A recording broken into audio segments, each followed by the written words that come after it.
जय श्री कृष्ण। आपनो Rajasthani culture and art में स्वागत है। मैं सठतिला एकादशी की कथा सुनाऊँ था ना, जो माघ मास में आवे, कृष्ण पक्ष में, बहुत बढ़िया है, करनो चाहिए। और अगर कोई सा उपवास नहीं हो तो कथा तो अवश्य सुननी चाहिए। एक समय दालम्भ्य ऋषि ने पुलसत्य ऋषि से पूछा, हे मुनीश्वर, मनुष्य मृत्युलोक में ब्रह्म हत्या आदि महान पाप करते हैं और दूसरे के धन की चोरी, दूसरे की उन्नति देखकर ईर्ष्या आदि करते हैं, परंतु फिर भी उनको नरक प्राप्त नहीं होता। सो क्या कारण है? वह न जाने कौन सा अल्प दान या अल्प परिश्रम करते हैं जिनसे उनके पाप नष्ट हो जाते हैं। यह सब आप कृपा पूर्वक कहिए। इस पर पुलसत्य महात्मा बोले, मुनि, आपने मुझसे अत्यंत गंभीर प्रश्न पूछा है। इससे संसारी जनों को बहुत लाभ होगा। इसको इंद्र आदि देव भी नहीं जानते, परंतु मैं आपको यह गुप्त भेद अवश्य ही बताता हूँ। माघ मास के आने पर मनुष्य को स्नान आदि से शुद्ध रहना चाहिए और इंद्रियों को वश में करके तथा काम, क्रोध, लोभ, मोह, ईर्ष्या, अभिमान आदि का स्मरण नहीं करना चाहिए। उसको हाथ पैर धोकर पुष्प पुष्प नक्षत्र में गोबर, कपास, तिल मिलाकर उपले बनाना चाहिए। उन कंडों से 108 बार हवन करें और यदि उस दिन मूल नक्षत्र हो, द्वादशी हो, तो नियम से रहें। स्नान आदि नित्य क्रिया से शुद्ध होकर भगवान का पूजन कीर्तन करना चाहिए। एकादशी के दिन व्रत करें और रात्रि को जागरण तथा हवन करें। उसके दूसरे दिन धूप दीप नैवेद्य से भगवान की पूजा करें और खिचड़ी का भोग लगाना चाहिए। उस दिन कृष्ण भगवान का पूजन करना चाहिए। उनको पेठा, नारियल, सीताफल या सुपारी सहित अर्घ्य देना चाहिए और फिर उनकी स्तुति करनी चाहिए। हे भगवान, आप असरणों को शरण देने वाले हैं। आप संसार में डूबे हुए का उद्धार करने वाले हैं।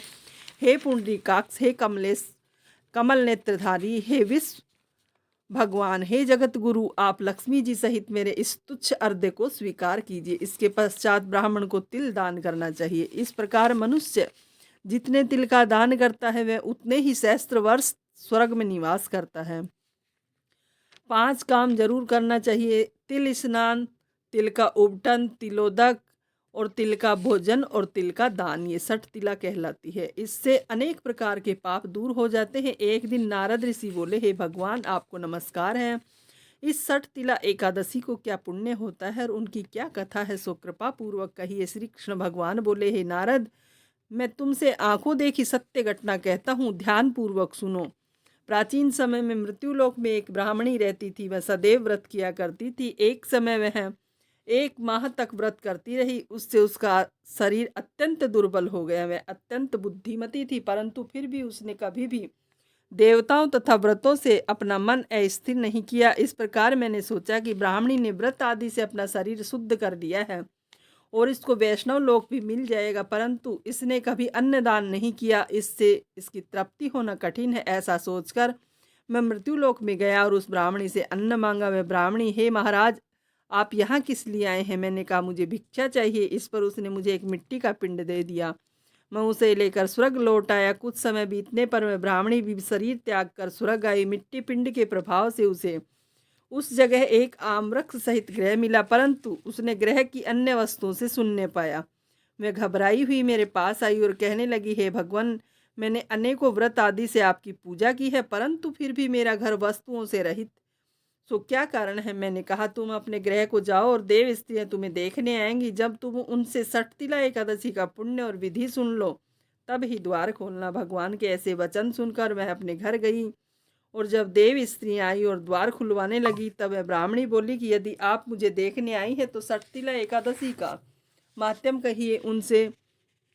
उनमें से एक देवी स्त्री बोली, सुनो, मैं कहती हूँ। जब उसने 60 तिला एकादशी का माध्यम सुना दिया, तब उसने द्वार खोला। देव स्त्रियों ने उसको सब स्त्रियों से अलग पाया। उस ब्राह्मणी ने भी देव स्त्रियों के कहे अनुसार 60 तिला का व्रत किया और इसके प्रभाव से उसका ग्रह धन धान्य से भरपूर हो गया। अतः मनुष्य को मूर्खता त्याग कर 60 तिला एकादशी का व्रत करना चाहिए। इससे मनुष्य को जन्म जन्म में आरोग्यता प्राप्त हो जाती है। इस व्रत से मनुष्य के समस्त पाप नष्ट हो जाते हैं।